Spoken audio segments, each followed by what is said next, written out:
In South Africa, it has a new online portal to provide much-needed technology news. Hypertext Media recently launched their new website, htxt.africa, which simplifies both international and local technology stories and presents them in an African context. CNBC Africa's Zoli Mahawa recently caught up with the brains behind the site to find out why and how they developed it.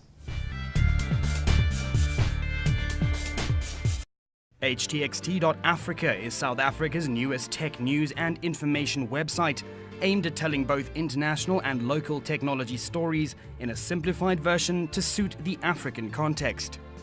The focus is very much on the new and exciting technology. I mean, one of the things that was immediately apparent to me was that a lot of the writing about what I thought was the most interesting technology in South Africa and again across the whole continent was being produced by websites overseas. So you got some great features on things like TV white spaces coming from Wired, and you got some great features on iHub and the tech movement in Kenya appearing in Engadget and things like that. And so our focus is really on taking those stories and making sure that they're written locally, that people who live here have an ownership in the way that story is being told. The site is a combination of international and local content, which has been simplified and localized and made relevant for use by anyone.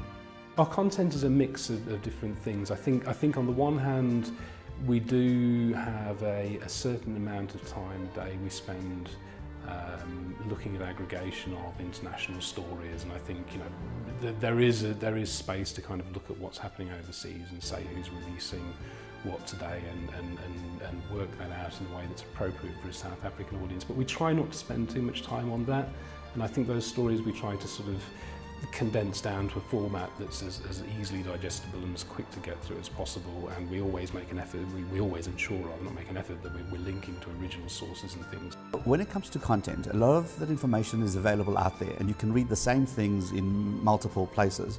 What I like about this particular site is the way that they take that information, make it simple to read, don't put all the technology jargon that people don't understand, and actually just simplify it and tell it what it is. And that's kind of really differentiate them. Since its launch, the website's focus has been solely on building up the readership rather than advertising.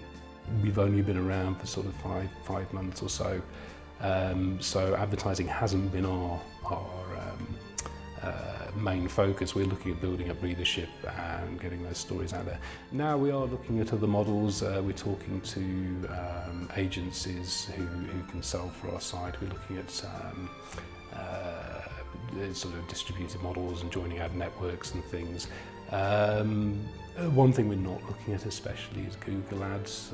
It would be a nice fallback, but I think there are problems with that business model, particularly in a small market like South Africa.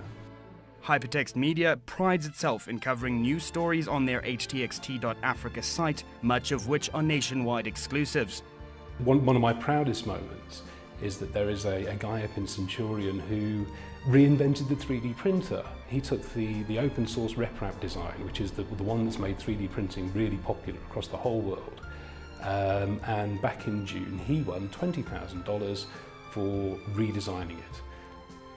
He lives in Centurion and nobody else in the country has written about him other than us. It's a great initiative.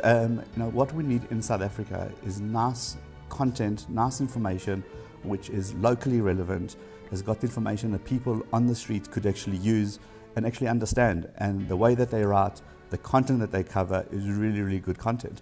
So we definitely need this to have more and more.